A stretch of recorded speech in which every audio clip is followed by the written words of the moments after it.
Dobar dan svima.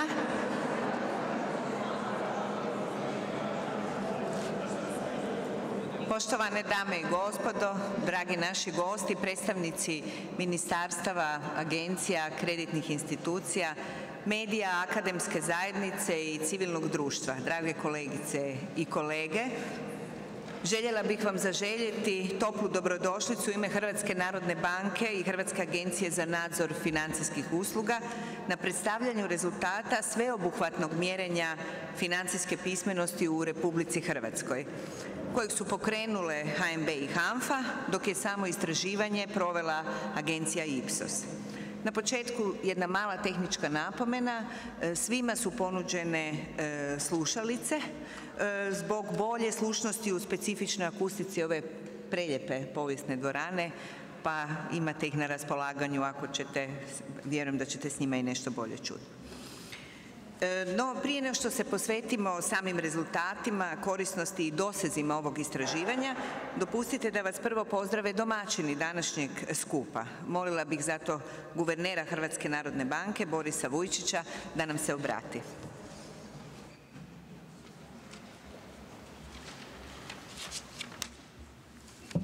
Dobar dan, pozdrav svima, svim uzvanicima. Hvala što ste došli danas na predstavljanje rezultata projekta na kojem se već dosta dugo radi i koji sada možemo obznaniti, to je mjerenje financijske pismenosti u Republici Hrvatskoj. Kao što vam je sigurno poznato iz osobnog iskustva, obrazovanje u većini područja, pa tako i ono u pogledu pismenosti, počinje od najranije dobi, od obitelji. Tu naučimo prva slova, brojke. Kad pođemo u školu, dalju brigu o unapređenju takvih vrsta pismenosti preuzima obrazovni sustav. Kada je riječ o financijskoj pismenosti, međutim, stvari stoje nešto drukčije, pogotovo u Hrvatskoj, gdje se sustavne aktivnosti za izgradnju financijske pismenosti tek počinju izgrađivati. Znači, tek smo u nekakvoj inicijalnoj fazi izgrađivanja jednog sustavnog modela razvijanja financijske pismenosti od školske dobi pa dalje u životu. I kad to znamo, onda nas ne iznenađuje prosječna ocjena financijske pismenosti naših građana koja je utvrđena ovim istraživanjem, a o kojoj će vam više reći naši istraživači kasnije. Ja ne bih htio prejudicirati interesantne nalaze koje će oni kasnije izložiti. Financijska pismenost omogućava nam stjecanje osnovnih znanja o načinu funkcioniranja ekonomskog i financijskog sustava, pa tako i razumijevanje pojmova kao što su inflacija, tečaj, inozemni dug, rejting itd. Nas u HNB-u posebno raduju nešto bolji rezultati istraživanja kada je riječ o osnovnom cilju Hrvatske narodne banke, a to je održavanje stabilnosti cijena. Naime, kao što ćete vidjeti, 74% građana zna kako inflacija utječe na njihov život, poznaje temeljne karakteristike onoga što nazivamo inflacijom. To u Hrvatskoj svakako možemo djelomično zahvaliti povijesnim okolnostima koje su nas o tome puno naučile, ali vjerojatno i entuzijazmom mnogobrojnih nastavnika koji nam već 15-ak godina dovode svoje učenike i studente u Hrvatsku narodnu banku da bi iz prve ruke naučili više o radu HNB-a, odnosno nastojanjima Središnje banke da i na taj način educira javnost o svom djelovanju. S druge strane, prepoznavanje rizika povezanih s upravljanjem osobnim financijama također je vrlo bitan dio financijske pismenosti.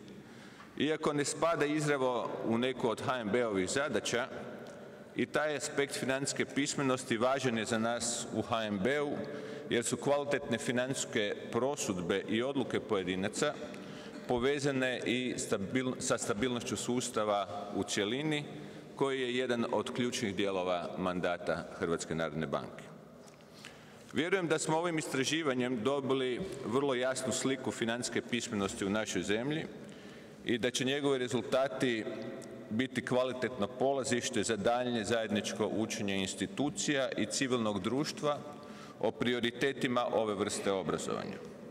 a potom i za sustavno oblikovanje edukativnih programa u okviru akcijskog plana za unapređenje financijske pismenosti potrošača. Ono što međutim uvijek valja imati na umu je da financijska pismenost i financijsko ponašanje ne idu uvijek ruku pod ruku. Činjenica da neko zna da postoji rizik ne znači da ga neće preuzeti ukoliko očekuje korist od njega ili to motivira na neki drugi način. To potvrđuje, kao što ćete vidjeti i ovo istraživanje, niskom korelacijom između financijskog znanja i ponašanja. Na kraju želio bih zahvaliti kolegama iz Hrvatske agencije za nadzor financijskih usluga i naglasiti da smatramo doista važnim da kao regulatori s dionicima na istom tržištu surađujemo na ovakvim projektima. Nastavit ćemo u tom smjeru. Financijska pismenost važna nam je zajednička tema, a kao što će pokazati i rezultati ovog istraživanja, prostor za edukaciju otvoren. Veliko hvala i agenciji Ipsos na sjajnoj suradnji na ovom istraživanju, a Ministarstvu financija također iskrene zahvale na podršci kao koordinatoru ovih aktivnosti u Republici Hrvatskoj. Još jednom hvala puno svima na dolasku.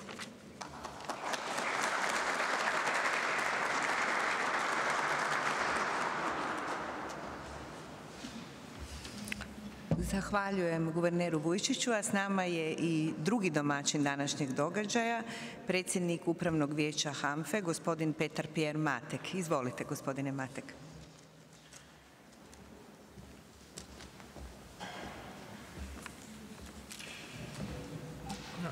Poštovane dame i gospodo, ja zahvaljujem svima vama na dolasku, zahvaljujem svima koji su uložili svoje vrijeme i trud u ovoj inicijativi koja je na neki način jedna polazišna točka, jedna nulta točka mjerenja financijske pismenosti u Hrvatskoj. Kao što smo čuli od guvernera Vujčića, ona bi trebala poslužiti kao temelj za kreiranje jednog optimalnog akcijskog plana za financijsku edukaciju u budućnosti, a trebala bi isto tako biti i jedna mjera s kojom ćemo moći kroz nekoliko godina izmjeriti da li je bilo nekih pomaka i da li je financijska pismenost povećana ili ne.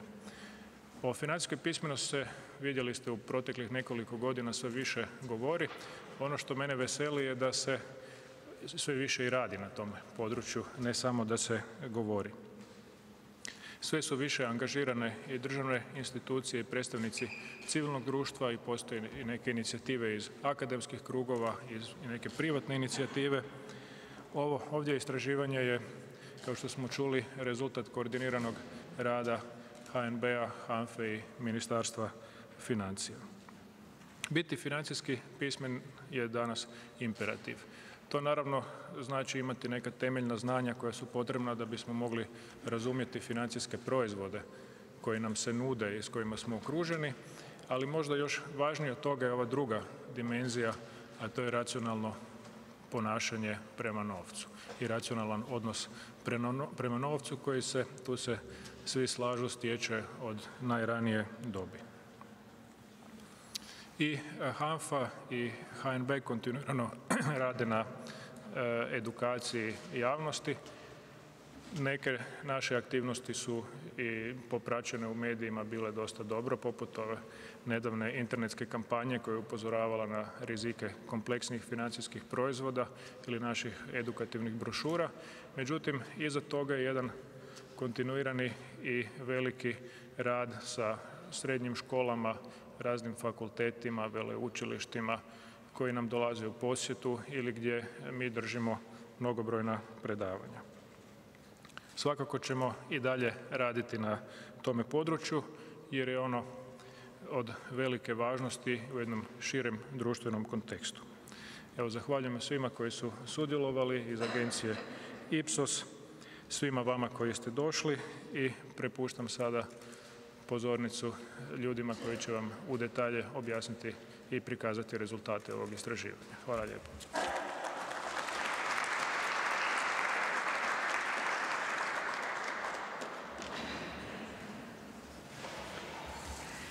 Istraživanje, mjerenje financijske pismenosti proveli su zajedno HANFA i HNB, ali u suradnji sa Ministarstvom financija Republike Hrvatske, inače koordinatorom svih aktivnosti u području financijske pismenosti u našoj zemlji, a na temelju akcijskog plana za unapređenje financijske pismenosti potrošača za 2015. godinu.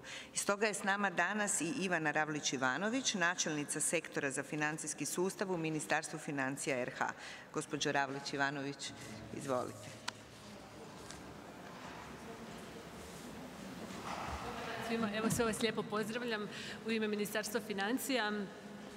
Uistinu mi je drago što sam danas ovdje i što vas vidimo u ovako velikom broju, a vezano za temu kao što je financijska pismenost, a za koju čini mi se opravdano u zadnjih nekoliko godina sve više dobiva na važnosti. U tom smislu i Ministarstvo financija je posljednjih godina, točnije već i u 2014. godini, okupilo širok krug dionika, uključujući osim naravno državnih tijela i nevladin sektor, između ostalog i profesionalne udruge, strukovna udruženja, udruge za zaštitu potrošača i prionulo zajedničkim snagama na izgradnju nacionalnog strateškog okvira financijske pismenosti i to za razdoblje od 2015. do 2020. godine. Početkom 2015. godine Vlada Republike Hrvatske je usvojila taj dokument i on kao takav zapravo predstavlja temelj za razvoj financijske pismenosti u Republici Hrvatskoj. Važno je istaknuti da je izrađen i pripadajući akcijski plan za 2015. godinu, a koji zapravo predstavlja znači, aktivnosti koje pojedina tijela poduzimaju, a u svrhu unapređenja financijske pismenosti. Jedna od bitnih znači, aktivnosti u tom planu koja je predviđena jest bilo i upravo ovo istraživanje financijske pismenosti, za koje su zaduženi bili, kao što smo već čuli, naši regulatori, Hrvatska narodna banka i Hrvatska agencija za nadzor financijskih usluga. U tom smislu ova iznimno važna aktivnost predstavlja znači, korak u pravom smjeru gdje će ovi rezultati poslužiti za daljnje aktivnosti i za zapravo razvijanje čitavog ovog projekta u pravom smjeru. Možda da iskoristim ovu priliku i da istaknem kako je Republika Hrvatska u zadnjih nekoliko godina, a zajedno sa svim uključenim tijelima u ovaj projekt, poduzela značajan broj aktivnosti. To je prepoznala i neprofitna organizacija Child and Youth Finance International, te smo prošle godine bili nominirani kao država, odnosno kao tijela koje su poduzela zaista značajan broj aktivnosti u tom području. Zemlje koje su bile nominirane znači, za tu godišnju nagradu uz Hrvatsku su bile Velika Britanija, Italija i Turska. Nagradu nismo dobili, nagradu je dobila Turska, bili smo blizu, ali to nam je zapravo dokaz da ove sve aktivnosti zapravo koje poduzimamo su korak, znači pravi korak, idemo u pravom smjeru.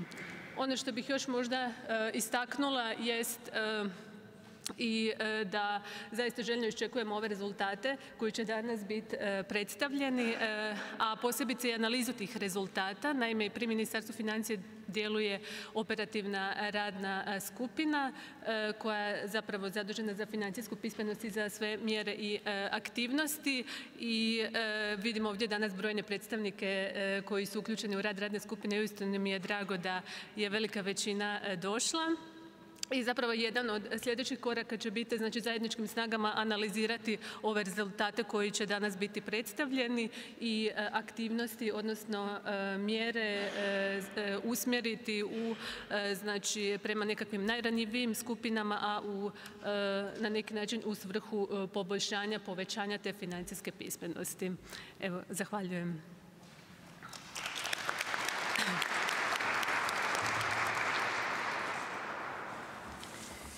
I Hrvatska narodna banka i HANFA kontinuirano rade na financijskom opismenjavanju šire javnosti, pa je posve razumljivo da su zajednički zapravo pristupili ovom projektu istraživanja. U ime Hrvatske agencije za nadzor financijskih usluga govorit će Silvana Božić, članica Upravnog vijeća HANFA-e. Hvala lijepo. Dobar dan svima. Drago mi je vidjeti vas u ovako velikom broju. To mi daje nadu i ohrabrenje da postoji izražena spoznaja o važnosti postizanja ili dosizanja adekvatnog nivoa financijske pismenosti kod hrvatskih građana, ali istovremeno spremnost svih ovdje prisutnih da aktivno sudjeluju kroz svoje pojedinačne nadležnosti i poslovanje, ali i zajedničkim aktivnostima u stvaranju okruženja koje bi bilo poticajno za podizanje financijske pismenosti. Samo djelovanje na području financijske pismenosti zapravo nije projekt, to je jedan dugotrajan proces. On je iznimno kompleksan, traži izuzetan angažman kako ljudskih, tako i financijskih resursa. Zahtijeva vjerodostojne izvore informacija na temelju kojih se definiraju ciljevi, isto tako i izbor metoda. I to je ono što zapravo trebamo svi skupa osvijestiti, da je to proces koji će trajati, koji će pokazati rezultate i efekte tek u srednjem ili dugom roku, ali da pritom ne trebamo odustajati, nego vrijedno, kontinuirano i fokusirano raditi na istome.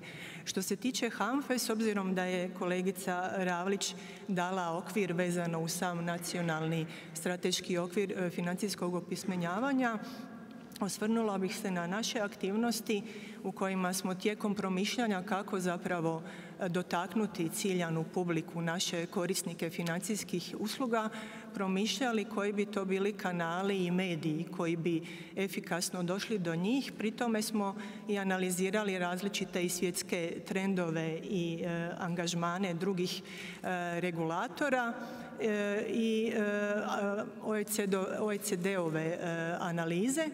I u suradnji sa ekspertnim timovima unutar HANFA-e, ali i marketinškim agencijama, razvili smo naše aktivnosti u nekoliko smjerova. Zapravo, analizirajući sve te materijale, uočili smo da je iznimno bitno odabrati dobar medij i dobar kanal komunikacije, jer u protivnom bilo koja informacija koja se upućuje ciljanoj publici tendira biti brzo zaboravljena ako nije predstavljena na jedan interaktivan način ili ako nije donešena u trenutku kad pojedincima ista treba. U tom smislu smo zapravo naše aktivnosti razvili u nekoliko smjerova, od tiskanja brošura u kojima na jednostavan način objašnjavamo financijske pojmove i područja iz nadležnosti HANFA-e, web objavama na kojima zapravo bilo edukativnim objavama, bilo nekakvim upozorenjima želimo skrenuti pozornost korisnicima financijskih usluga na mogućnosti, ali i rizike prilikom sklapanja odnosa sa financijskim posrednicima. Isto tako smo iskoristili i jedan relativno za regulatore novi kanal komunikacije sa korisnicima, to je internetski medij, gdje smo zapravo pokrenuli kampanju kako putem internetskog, tako i tiskanog izdanja dnevnih novina u kojima smo željeli prezentirati poruke korisnicima financijskih usluga. Paralelno s tim smo zapravo se infiltrirali na web putem web oglašavanja, ne bi li se zapravo što bliže približili današnjim korisnicima financijskih usluga. Time smo targetirali jednu širu publiku, ali istovremeno nismo zaboravili na različite potrebe ciljnih skupina, jer oni predstavljaju u svojoj ukupnosti jednu dosta šaroliku skupinu, pa smo paralelno zapravo surađivali i sa srednjim školama i fakultetima, gdje smo radili različite tailor-made radionice po temama koje su ih interesirale, od debatnih klubova sa fakultetima vezano uz mirovinske fondove do pilot projekta u suradnji sa kolegama sa Zagrebačke burze i HGK-om, gdje smo testirali mogućnost educiranja i malih i srednjih poduzetnika u smislu promišljanja izvora financiranja, ne samo ovih klasičnih iz komercijalnog bankarstva. Da se vratim, dakle, taj proces financijskog opismenjavanja je iznimno kompleksan i slojevit i traži dosta angažiranosti i promišljanja kako efikasno doći do svoje ciljne publike. Ono što bih htjela naglasiti ovdje, što nas naročito veseli, je zapravo zainteresiranost mladih ljudi sve više za financijskim temama, kako onih općenitih do kretanja na tržištima kapitala, kako se trguje vrijednosnim papirima, funkcioniranju same burze, odabira mirovinskih fondova i to nas naročito veseli jer ćete vidjeti i u prezentaciji istraživanja, ali detalje ću prepustiti gospodinu Dumičiću. Zapravo skupina mladih je na neki način vis-a-vis svog i znanja i ponašanja i odnosa prema novcu najranjivija skupina i tu odgovornost leži na svima nama s nešto više iskustva da ih osnažimo za vrijeme koje dolazi da adekvatno reagiraju na izazove u tom financijskom odabiru.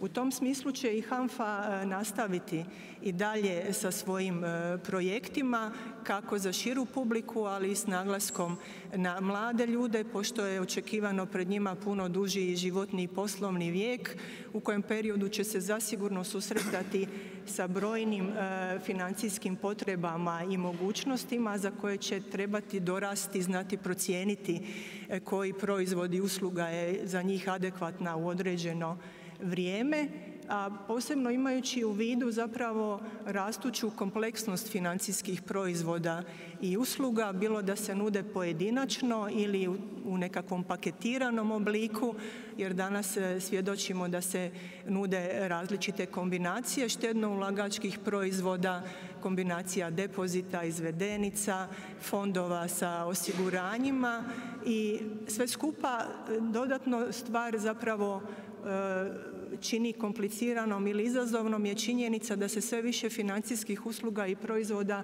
nudi putem interneta, putem web portala. S obzirom na tehnološki razvoj, financijske usluge se sve više digitaliziraju i njihova distribucija i marketing prelazi u sferu digitalnog svijeta, što je dodatan izazov i za sve regulatore u smislu identificiranja rizika koji proizlaze iz takvog modela distribucije i marketinga i da odgovorimo na te nove trendove na jedan adekvatan, pravovremen način. U tom smislu mislim da je jako dobro što surađujemo zajedno sa HNB-om i izmjenjujemo iskustva u tom pogledu koji bi bili optimalni oblici daljnjeg djelovanja u sferi financijske pismenosti, a veseli nas i činjenica da su i brojni drugi sudionici uključeni u ovu priču kako kroz nacionalni okvir za financijsko opismenjavanje, kroz kolege iz ministarstava i agencija zadužene za formalno obrazovanje, ali i brojnih profesionalnih udruga i udruženja kojima je za cilj sveukupno uvećati financijsku pismenost kod hrvatskih građana. Evo, toliko za sada i ja bih prepustila kolegama.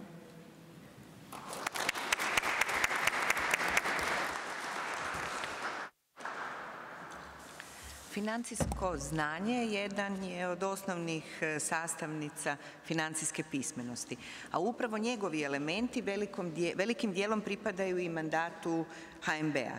I stoga je s nama i Bojan Fras, viceguverner Hrvatske narodne banke, između ostalog zadužen i za praćenje zaštite potrošača u bankama. Gospodine Fras. Hvala lijepo, dobar dan svima. Ja mislim da su moji prethodnici i govornici iscrpili najveći dio ovih nekih uvodnih općih napomena koji se odnose na temu. Možda samo kao nekoliko zaključaka prigodnih prije nego što prepustimo flor gospodinu Dumičiću. Nakon što smo sve ovo čuli, teško je zapravo zamisliti ili izdvojiti neku grupu ljudi kojih se financijska pismenost ne bi ticala. Očito je da život postaje sve kompliciraniji postaju financijski proizvodi, financijske usluge i to zahtijeva nekakvu odgovarajuću reakciju i regulatora i onih čimbenika koji sudjeluju u pružanju tih usluga. I zbog toga je danas zanimljivo da je uzorak uzvanika zapravo reflektira jedan netipičan uzorak gostiju koji posjećuju evente koje recimo organiziraju regulatori poput Hrvatske narodne banke ili HANFA-e. Naime, danas imamo predstavnike civilnog društva, imamo predstavnike civilnih udruga, udruga potrošača, predstavnike znanstvene zajednice, istraživače itd. Prema tome, ovo je jedan uzorak koji nije tipičan za ovu instituciju i nas to jako veseli jer otvara nove potencijale za suradnju i za istraživanje kako bi se svi skupa zajedno mogli posvetiti ovom cilju nešto koncentriranije. Ono što odlikuje, ja mislim, nas u ovom području u Hrvatskoj je ta nekakva tradicija djelovanja u kulturi visoke inflacije. Taj dio tradicije baštini samo jedan dio stanovništva i ono što je uvodno naš guverner rekao da mislim da je 74 ili 75% ispitanika je bilo svjesno i razumjelo koji su učinci inflacije, zapravo upravo ukazuje na to da imamo jedan značajan dio uzorka, odnosno našeg stanovništva koji nisu svjesni još toga. Hoću reći da zapravo vremena su se ipak promijenila pa znanja koja su stečena u jednom razdoblju nužno više ne odgovaraju izazovima novog razdoblja, a mlađe generacije za koje ćemo poslije vidjeti da imaju vrlo signifikantne rezultate u negativnom smislu, iz ovog istraživanja moraju još puno više raditi da bi uhvatili korak sa onima koji su se morali snalaziti, moja generacija i generacije prije njih, koji su se morali snalaziti u uvjetima visoke inflacije i u uvjetima vezivanja svojih osobnih financija za nekakvu stranu valutu. Regulatori su prirodno zainteresirani za podizanje razine financijske pismenosti i zapravo napori regulatora su komplementarni i naporima industrije i naporima potrošačkih udruga i ostalih čimbenika koji sudjeluju u ovom procesu. I sad možda samo kratko da se vratimo na samo istraživanje. Mislim da moramo reći, iako je financijska pismenost jedan novi fenomen kojeg istražujemo u našem području, moramo reći da ovo nije prvo istraživanje koje je provedeno, iako je ono fundamentalno po svom značaju. Prvo istraživanje su proveli kolege, odnosno tim ekonomista sa Ekonomskog instituta iz Zagreba pod vodstvom profesorice Maje Vehovec. Prije nešto manje od godinu dana imali smo prilike čuti njihove rezultate, doduše njihov uzorak po kojem su radili istraživanje bio nešto manji i metodologija je bila drugačija, međutim ja mislim da je to bilo vrijedan doprinos početku istraživanja ovih fenomena kod nas.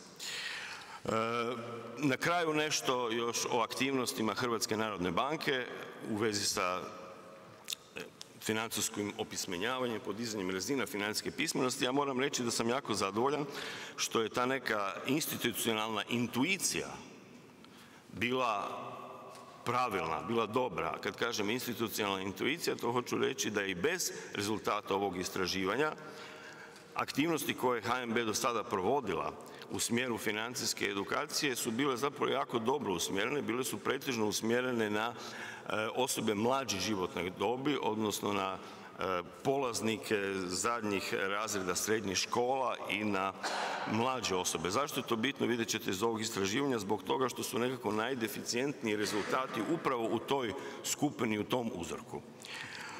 Prema tome, mi smo do sada u posljednjih nekoliko godina svake godine ugostili oko 500 učenika srednjih škola na raznim radionicama kojima je svrha bila podizanje svijesti o financijskoj okolini u koju će ući kada jednom uđu u tržište rada. Da se razumijemo, dakle, srednjoškolci od 17-18 godina još nisu većinom ušli na to tržište rada. Sljedeće, dakle, kanimo intenzivirati te aktivnosti ili je to očito smjer u kojem treba nastaviti gdje smo dobro započeli. Guverner je rekao da već 15 godina ugošćujemo također na nekim specijaliziranim radionicama i predavanjima studente. Neki dan smo imali jednu grupu studenata kojima smo pričali između ostalo o toj financijskoj okolini u kojoj će djelovati nakon što završe studije. Istraživanje koje će nam sada biti predstavljeno je zapravo fundamentalno istraživanje financijske pismenosti u nekoj državi. Ono je sačinjeno po tom OECD modelu i taj OECD model ne samo da nam omogućava da mi identificiramo područja na kojima bi trebali bolje raditi, gdje bi trebali usmjeriti svoje aktivnosti na financijskoj edukaciji i podizanju razine financijske pismenosti, već nam ono daje mogućnost da kompariramo naša naša stanje i naša dostignuća u tom smjeru sa ostalim zemljama, što će konačno biti vidljivo iz prezentacije. Ono što nas u buduće veseli, što moram najaviti, je da ćemo sa novim entuzijazmom nakon ovog istraživanja krenuti u naše aktivnosti. Vrlo brzo, ovo je jedna najava u tom smjeru, imat ćemo nove web stranice Hrvatske narodne banke koje će omogućiti nove funkcionalnosti koje će biti iskorištene za pružanje edukativnih i ostalih materijala upravo u svrhu financijske edukacije naših potrošača. Materijali su već spremni, dobar dio njih je već uploadan i čekamo priliku da se web stranica pokrene. Daljnja aktivnost koja vjerojatno će doći kao prirodni nastavak ovih dosadašnjih nastojanja i rezultati istraživanja je i suradnja sa profesorima iz srednjih škola, odnosno o mogućnosti uvođenja u kurikulum nastavni financijskog obrazovanja kao u nekom obliku. Javna diskusija u tom smjeru je već u tijeku zadnjih godinu dana i sa zanimanjem čekamo rezultate te diskusije. Konačno, ovo istraživanje aktualizira potrebu jednog novog dogovora o smjeru u kojem će svi čimbenici koji su zastupljeni danas ovdje, posebno regulatori, krenuti kako bi poboljšali svoje aktivnosti u vezi sa financijskim obrazovanjem i edukacijom. Najljepša vam hvala, ja mislim da više nema smisla da vas ja sa općim napomenama angažiram, pa molim gospodina Dumičića da...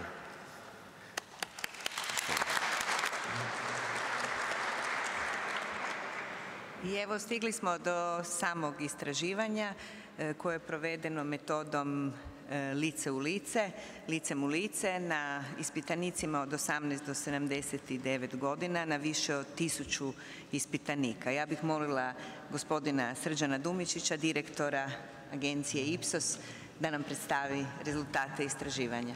Izvolite.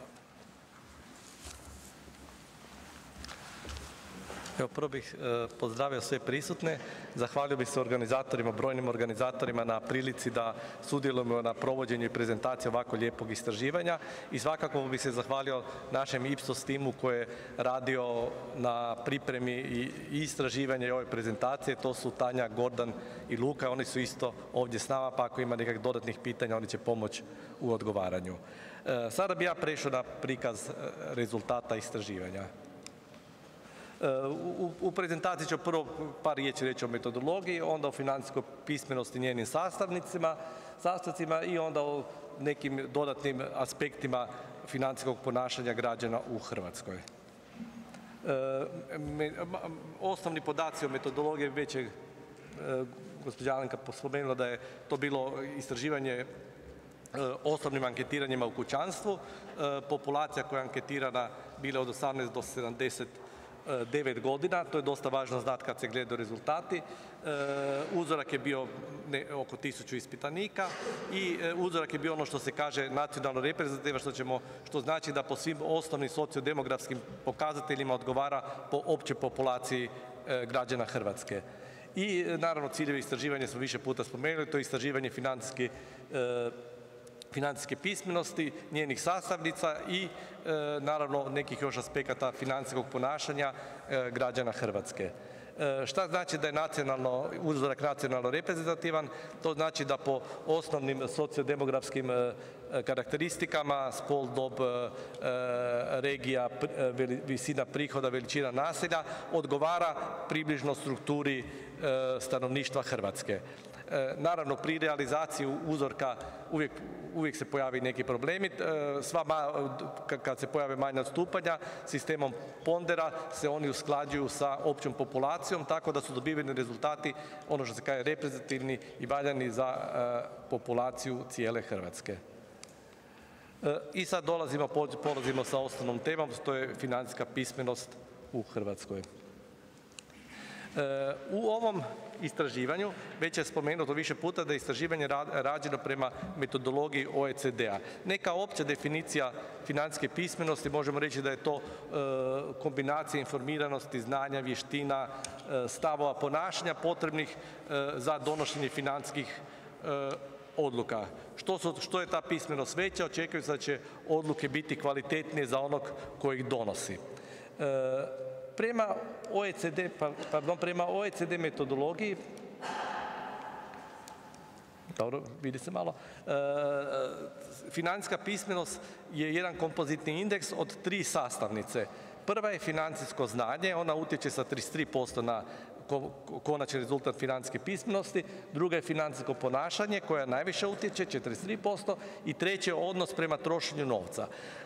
Implicitno svaka od tih sastavnica je definirana putem nekoliko pitanja ili zadataka i sistema bodovanja koji je određen metodologijom OECD-a. Ja bih ovdje odmah naglasio da za potpuno razumijevanje nekih rezultata i za dublje analize je potrebno izučiti točno o kojim se pitanjima radi i kako su definirane ove 3 sastavnice, a preko njih i sama financijska pismenost, jer to pomaže u stvarnom razumijevanju svih rezultata. Jer se nekad se ovi naslovi financijsko znanje, ponašanje, kako mi kolokvijalno u običnom životu koristimo, razlikuju od onog kako su definirani putem ovih pitanja i zadataka unutar ove OECD metodologije. Ona je napravljena na način da bude primjenjiva u svim zemljama, bez obzira na njihov društveni razvoj, bogatstvo i bilo koje karakteristike, tako da imamo od Malezije, Butana, Ugande do Norveške, Njemačke i sličnih, pa i zemalja poput nas koje su negdje u sredini. Vidimo da sistem bodovanja financijsko znanje donosi 7 bodova, ponašanje 9, odnos prema novcu 25 i to je ukupno maksimalan broj bodova što neka zemlja ili pojedinac može dobiti za financijsku pismenost je 21. Prva komponenta, sastavnica koja određuje financijsku pismenost je financijsko znanje. Tu je u Hrvatskoj postignuta prosječni broj bodova koje su dobili građani Hrvatske u ovom istraživanju je 4,2 od 7. Znači, to je nekakva ocjena koja je negdje oko sredine, malo iznad sredine i pokazuje se da najnižu razinu znanja imaju mlađi građani, što se može donekle razumjeti, i oni stari, znači najstarija grupa građana, stari preko 70 godina, što se isto može razumjeti jer neki više i nemaju interesa, a nisu nikada naučili. Ljudi nižeg obrazovanja imaju manju razinu financijskog znanja i oni sa prihodima kućanstava koji su niži od neke granice koja je zadana na 3750 kuna. Imamo znači još nešto iz istraživanja preko pitanja koja su vezana uz financijsko znanje. Vidimo da je čak 74% građana svjesno utjecaja inflacije na život, kažem, to su naučile sve starije generacije i do nedavno smo to vrlo dobro vježbali. Međutim, i pored toga ih svega manje od polovine ih zna riješiti vrlo jednostavan zadatak sa inflacijom. Moram ponoviti da su pitanja OECD-a vrlo jednostavna i tvrdnje vrlo opet jednostavne i bazične. Tako da 80% građana razumije zadatak koji zahtjeva shvaćanje koncepta kamate na kredit. Znači, ljudi znaju ako nešto posude, kamate da će morati vratiti više novaca, to razumiju. Skoro 2/3 građana zna izračunati jednostavnu kamatu, međutim, složenu kamatu samo 1/3 građana zna izračunati. I oko 2/3 građana je upoznato s činjenicama da visoki rizici sa sobom nose, da visoki prinosi sa sobom nose visoke rizike, a isto tako da je oko 2/3 građana svjesno da diversifikacija štednje ili bilo kakvih ulaganja predstavlja nekakvu zaštitu od rizika. Što je dosta visok podatak, ali evo tu bi se baš još jedanput samo zadnji put vratio na pitanja, odnosno tvrdnje iz OECD-a. Tamo se to kaže da li očekujete da ako štedite na više mjesta da vam je veća vjerojatnost da nećete sve izgubiti otprilike. Znači nije kompleksno pitanje i uistinu je pitanje da čak 1/3 građana, ja bih rekao, ne razumije taj koncept o diversifikaciji i tako. Znanje koje utječe sa 1/3 na financijsku pismenost. OECD ima jednu mjeru koju koristi za uspoređivanje zemalja, to je postotak građana koji su dobili visoke ocjene. Visoke ocjene su u našem slučaju definirane sa 6 i 7 i tu je lijepo vidjeti da je čak 45% građana dobilo ocjene 6 ili 7. I to sigurno znači na neki način pozitivno utječe i na ukupnu pismenost. iako naravno nije dovoljno.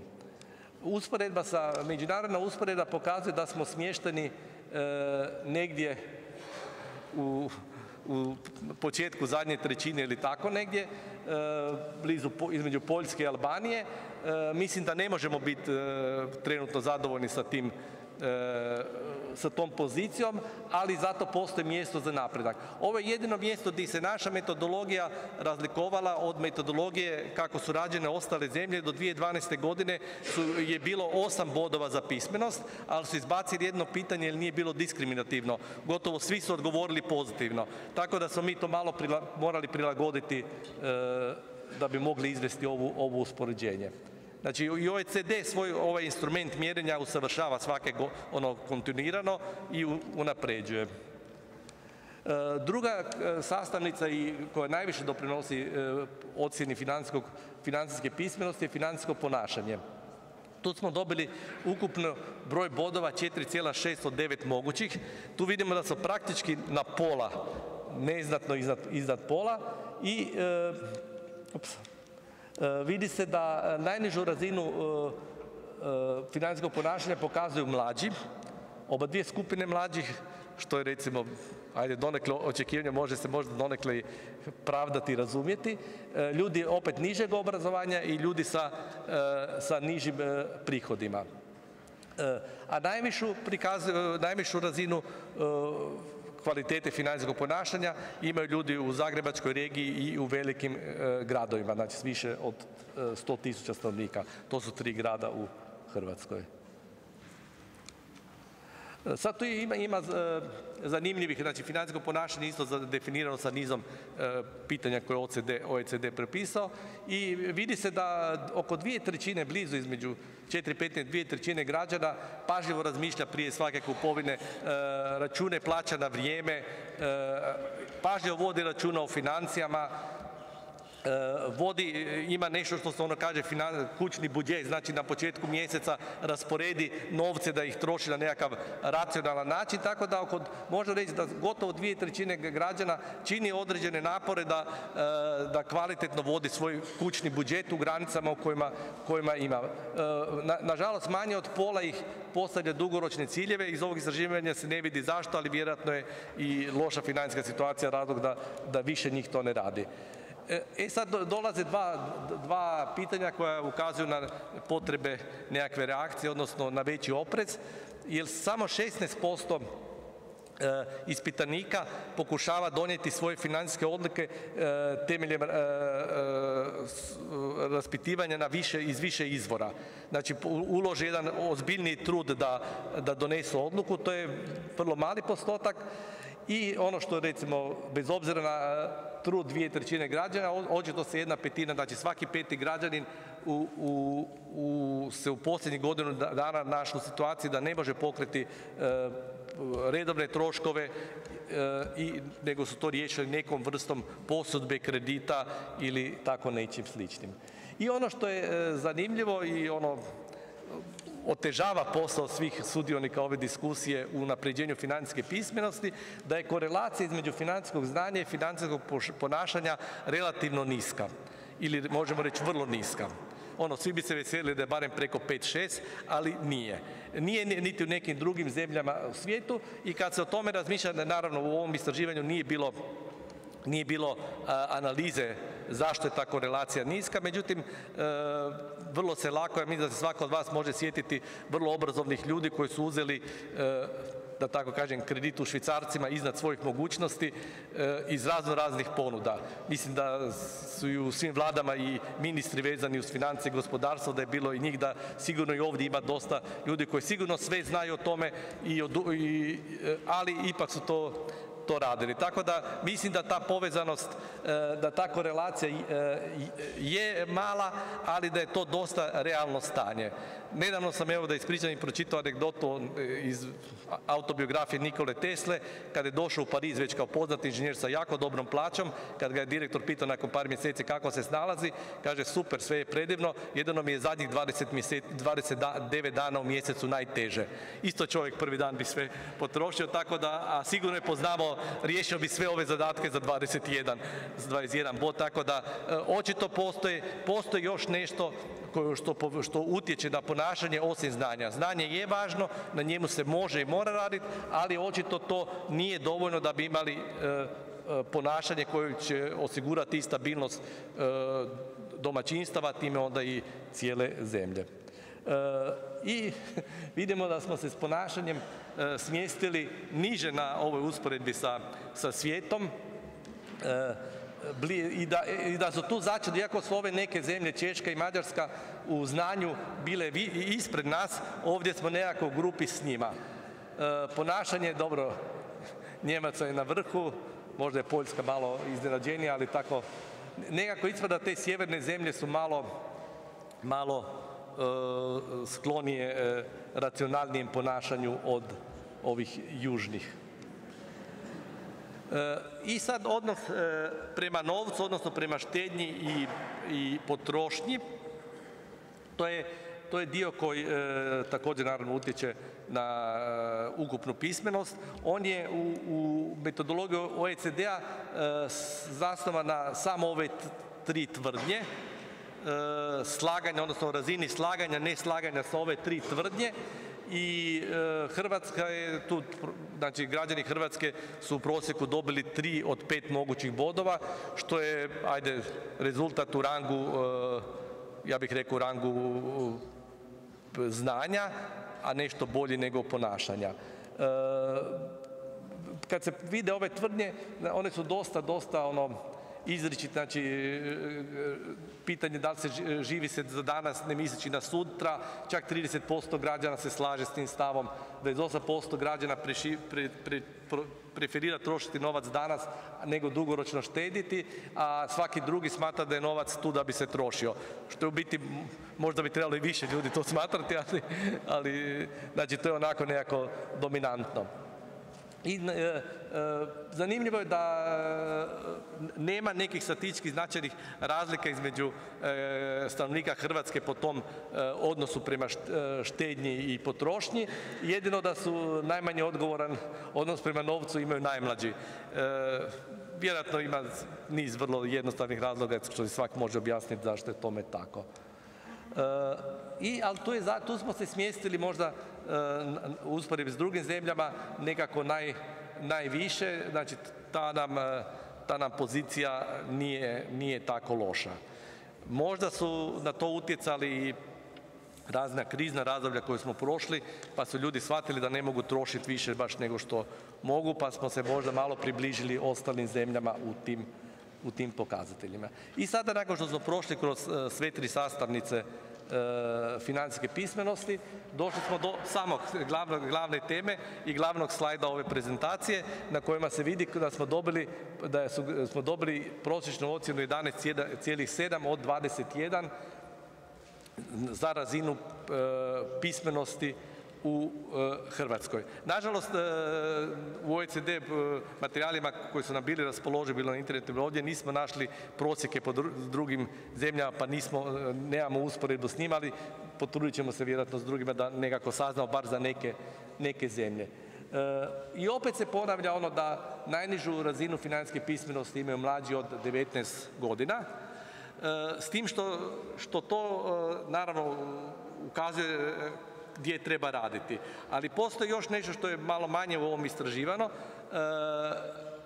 ali činjenica je da ljudi stariji od njih isto imaju vrlo nisku, ovo je sve vrlo nisko ipak, vrlo nisku razinu financijske pismenosti, a donose možda važnije odluke. Ljudi od 30-40 godina možda donose važnije financijske odluke, dugoročne kredite, kratkoročne kredite, znači životna osiguranja, donose možda složenije odluke, a isto nisu baš visoki pismeni, visoko financijski pismeni. U kompletnim materijalima imaju podaci i po tim raznim dobnim skupinama, pa se vidi da je zadatak organizatora ovog skupa i ljudi zaduženi za to i znatno složeniji. Oni znaju da je vrlo složena, ali djeluje još složeniji i zahtjevniji. Ali tu smo svi da radimo i popravljamo. Najvišu razinu financijske pismenosti imaju ljudi visokog i višeg obrazovanja, pa se tu malo vidi da ipak znanje utječe pismenost, kao ljudi sa višim prihodima i oni sa više od 100.000 stanovnika. Znači iz gradova sa više od 100.000 stanovnika. Napravili smo još jednu analizu utjecaja sastavnica financijske pismenosti na ukupni rezultat i tu vidimo da napravili smo normalizaciju svih tih skala koji idu od 1 do 7, 1 do 9, 1 do 5, da smo stavili na školsku skalu od 1 do 5 i vidimo da su financijsko znanje i odnos prema trošenju novca nešto bolje ocijenjeni, a da je financijsko ponašanje najniže ocijenjeno. Međutim, sasvim sigurno zaključak i preporuka za sve koji se bave edukacijom građana je da se na sve tri sastavnice treba djelovati, jer i ove trojke su vrlo prosječna ocjena i sigurno nisu dovoljne za donošenje kvalitetnih financijskih odluka koje omogućavaju nekakvo sigurniji život građanima i manje problema za sve nas. Ali rezultati pokazuju da pri edukaciji treba poseban fokus staviti na mlađe, eventualno i na one starije, iako to možda je manje bitno. I one ljude, najizloženiji su ljudi s malim prihodima i s niskim obrazovanjem. Jer oni isto moraju, bez obzira na dob, donositi odluke, nalaze se u tom financijskom svijetu i treba ih educirati i pomoći. Nekad kad već govorimo o edukaciji bilo ideja da mogu zabrane, zašto nije zabranjen ovaj proizvod, zašto nije ovaj. Ako je to ikad imalo smisla, ulaskom u Europsku uniju, širenjem interneta, nuđenje takvih usluga preko interneta, to mislim da je alat koji neće puno pomoći, odnosno neće vjerojatno moći uopće pomagati, da je bitno ljude educirati, jer s tim zabranama, kad im ljudi imaju toliko različitih mogućnosti, a ako pogriješe bilo gdje, oni bankrotirani, blokirani, nezadovoljni ostaju nama ovdje. Znači, naš je zadatak da se njihovo znanje uzdigne više nego da im se stavljaju zabrane, upozorenja i slično. Znači, osim, evo, to je znači bila osnovna tema istraživanja, osnovni cilj istraživanja, istražiti razinu financijske pismenosti u Hrvatskoj. Uz to je u tom istraživanju se još nekoliko područja se popratilo sa po nekoliko pitanja i te rezultate ćemo pokazati u nastavku. Jedno je upravljanje financijama. I vidimo ovdje ponovo nešto što je bilo i prije spomenuto, da više od 2/3 građana vodi neku vrstu budžeta, znači rasporeda novaca u kućanstvu, da čak 2/3 nekako štedi, od toga dio čuva novac kod kuće, te ne ostvaruje nikakvu kamatu. Vidimo da svaki drugi građanin Hrvatske tako štedi. Mislim da se tu nije istraživano, ali vjerojatno se radi o manjim iznosima. I ono što je zabrinjavajuće je da praktički svaki drugi građani, znači domaćinstvo, ne bi mogli pokriti iznenadni trošak u visini mjesečnih primanja. I ono što ako se pogleda ova tri dijela zajedno, vidi se da maksimalno 3 mjeseca bi 2/3 građana moglo pokriti svoje životne troškove ako ostanu bez ikakvog prihoda. Znači, to je neki maksimalno razdoblje od 3 mjeseca što mogu ljudi preživjeti bez, ako im nestane glavni prihod. Za četvrtinu je to samo 1 mjesec. I to su pokazatelji da su iscrpljene zalihe građana, znači ono što su prije imali, bilo novci, bilo neka imovina, da je to sve jako iscrpljeno i da su ti periodi preživljavanja nakon gubitka glavnog prihoda, što je svaki otkaz znači, vrlo opasni i stresni za građane Hrvatske. Ovdje u ovom dijelu spada i planiranje mirovine. Vidimo da 90% građana ima nekakav plan mirovine, međutim gotovo 1/3 nisu, ili malo više od 1/4 nisu sigurni da je taj plan dobar i održiv. I vidimo da ljudi računaju, naravno 74% računa na prvi mirovinski stup, svi koji rade ili su upoznati ili ulaze u radni odnos, upoznati su naravno s time, to je vrlo poznato. Vrlo je zanimljivo da čak 55% u svoje planove uključuje i drugi mirovinski stup. To ukazuje da svijest o tom stupu i da je to znači, nešto što mogu računati, postoji u građanima i da je vrlo raširena. Vidimo ovdje da 27% ispitanika se oslanja na supružnike partnere, to su oni koji ne računaju na prvi stup mirovine, znači očito je ljudi koji nisu bili u sustavu rada, znači nisu radili, nemaju drugi način nego to. Sad tu ima još, znači ljudi računaju i na povremeni rad u mirovini, čak četvrtina što je relativno visoko, to je neki, ja bih rekao, malo optimistični, što je normalno da su ljudi malo optimisti. I postoje ipak još uvijek dio ljudi, ali rekao bih sve manji, koji mogu financirati dio mirovine bilo prodajom, bilo korištenjem neke financijske ili materijalne imovine. Iduće su financijski proizvodi i usluge. Da. Poznavanje i korištenje financijskih proizvoda.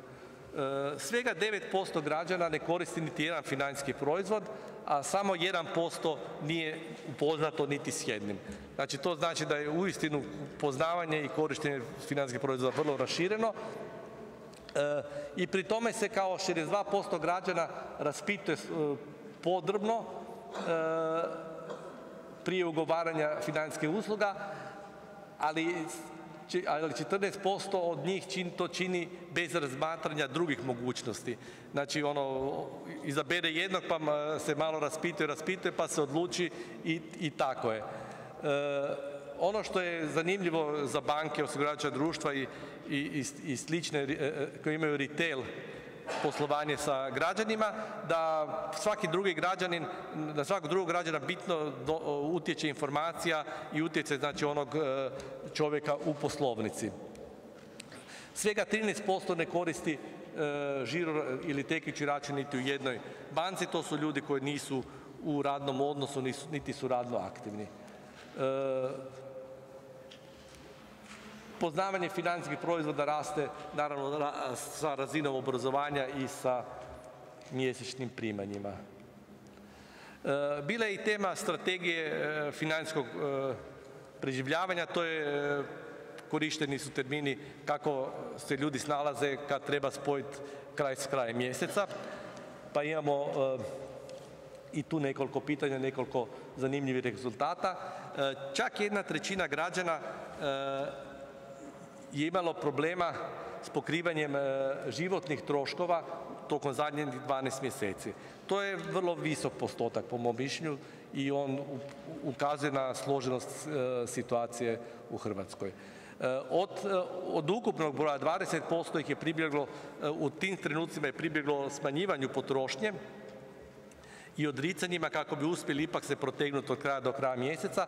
Tih 20%, otprilike 2/3 od ovih građana koji su imali problema, a 11% od ukupnog, što je opet 1/3 od ovih, je posuđivalo novac od obitelji i prijatelja pa je na taj način riješilo ili vjerojatno kombinacijom oba dva načina.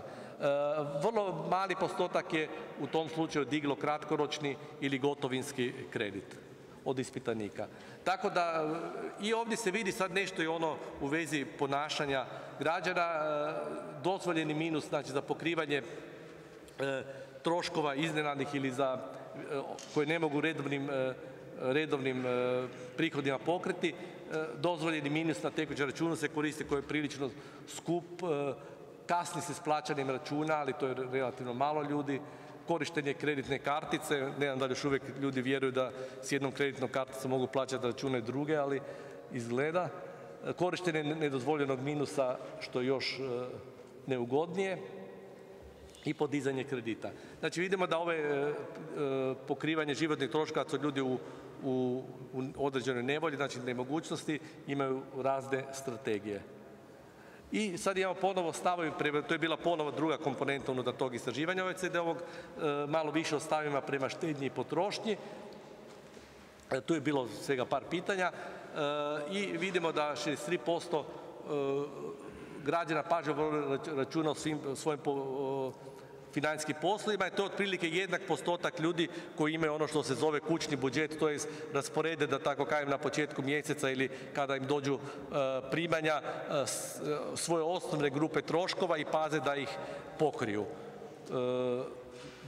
Čak svaki 5. građanin Hrvatske smatra da ima previše dugova, što isto odgovara nekakvim broju ljudi koji su blokirani i imaju kredite iznad svojih mogućnosti. Ovo je čak, ja bih rekao, čak 38% ili gotovo 2/5 je zadovoljno ili jako zadovoljno svojom financijskom situacijom, što ne znači da su to, nipošto ne znači da su svi bogati, nego jednostavno znaju u kojim okvirima se kreću, gdje se nalaze i ono kako im je, sada su zadovoljni. I svaki, opet 2/5 ih smatra da ih financijska situacija sprečava u ostvarivanju stvari koje bi željeli raditi.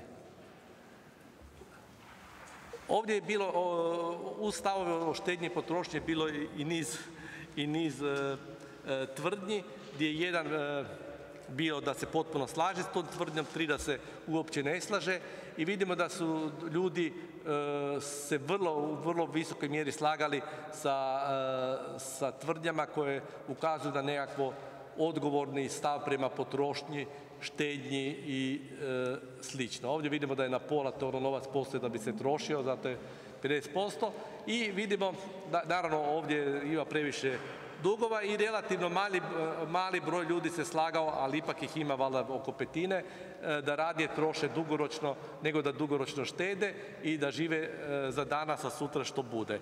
Svi poznajemo i takve ljude i možda ih ima i više nego što je naše istraživanje otkrilo. Sad, umjesto zaključaka, naravno zaključke će prave o ovom istraživanju i action planove i što s tim raditi, dati kolege iz HNB-a, HANFA-e, ministarstva i svi ostali dionici zaduženi za edukaciju i razvoj financijske pismenosti. Ono što se nama učinilo zanimljivim odavde, da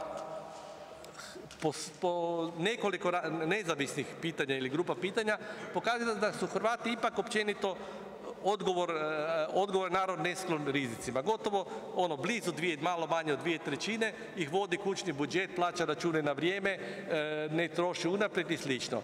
Činjenica da je 1/3 ili više od toga jako puno građana i oni su upali u velike nevolje i vrlo su glasni, što je potpuno normalno i legitimno. Samo znači nekad možda izgubimo iz vida da ipak većina građana se pokušava kretati u okvirima koje imaju, koji su im ili zadani ili su ih sami stvorili, svejedno, ali znači da se unutar toga ponašaju maksimalno odgovorno i pokušaju unutar toga, da kažem, plivati. To je ovako zanimljivo. Ovi rezultati da je edukacija najvažnija građanima nižih prihoda, nižeg obrazovanja. Vidjeli smo na nekoliko mjesta i onima mlađima. Međutim, ja bih rekao da je ukupan rezultat takav da je uistinu bitno educirati sve i uvesti možda te kriterije što kod OECD nema, znači značaj financijskih odluka koje ti građani donose. Znači ljudi koji su u dobi da dižu stambene kredite moraju imati posebnu edukaciju. Ajde, za autokredite to su kratkoročni pa vjerojatno nije tako opasno. I ono što se pokazalo da znanje nije dovoljno. Postoji nekakav poznati iz drugih istraživanja, drugih područja, gap između znanja i ponašanja na koje utječe cijeli niz različitih faktora, što znači da uz znanje treba istražiti, definirati postupke kako to znanje prenijeti i kako ga pretvoriti u ponašanje, promijenjeno ponašanje građana. Mislim da je to osnovni cilj, znači što kaže da smo i svi Nobelovci, ako ćemo odlučivati impulzivno i emotivno, nećemo baš podići to. Znači znanje kao nije dovoljno. Ja bih tu još dodao da ono što se često čuje da ni zabrane nisu mogući dovoljne i neće pomoći, odnosno mogu samo skinuti neku odgovornost. I naravno mi kao istraživači smo gledali šta je ostalo neodgovoreno, šta bi se još moglo istraživati. Naravno jedna od stvari je da postoje kvalitativna istraživanja kojima bi se mogla dobiti dublje razumijevanje financijskog ponašanja građana, jer vidimo da je ono najupitnije, posebno čak i možda motivacija i razlozi ponašanja, posebno tamo gdje postoji, zbog toga što postoji niska korelacija znanja i ponašanja, to se ne može raditi kvantitativnim istraživanjem, to se radi kvalitativnim i dosta je bitno kod definiranja aktivnosti prema tim skupinama građana. Ono još jedna zanimljivost koja je došla iz tima koji je tu radio, da ne postoji nešto što se zove kao istraživanje pravne pismenosti. Činjenica je da mnogi građani uistinu olako, uključivo i mene, da kažem, potpisuju ugovore, garancije s teleoperaterima, financijama, kupovini i ozbiljnih stvari, znači ozbiljnih uređaja, ne čitamo.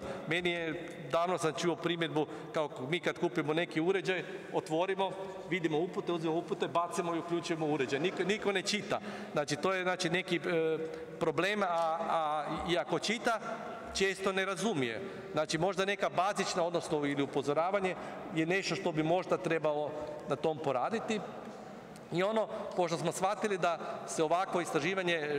se ovakvim istraživanjem želi mjeriti i aktivnost regulatora, odnosno institucija zaduženih za podizanje razine pismenosti, mišljenja smo, znači naš istraživački tim, da je OECD metodologija odličan, ali možda malo grub alat u smislu da je napravljen za cijeli svijet, koji mora funkcionirati na isti konzistentan način u cijelom svijetu.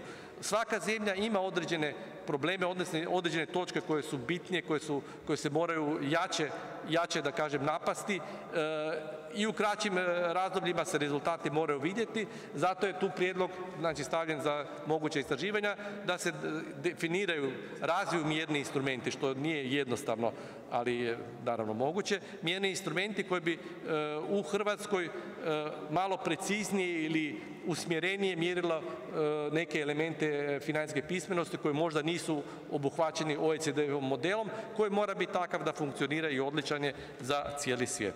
I to je to i zahvaljujem se svima.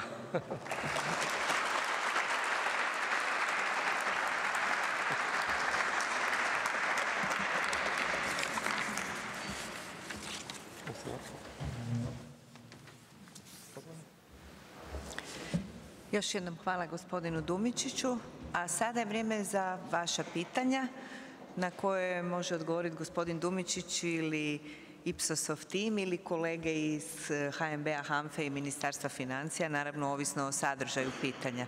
Izvolite. Imamo mikrofone, kogod želi, kolege iz medija.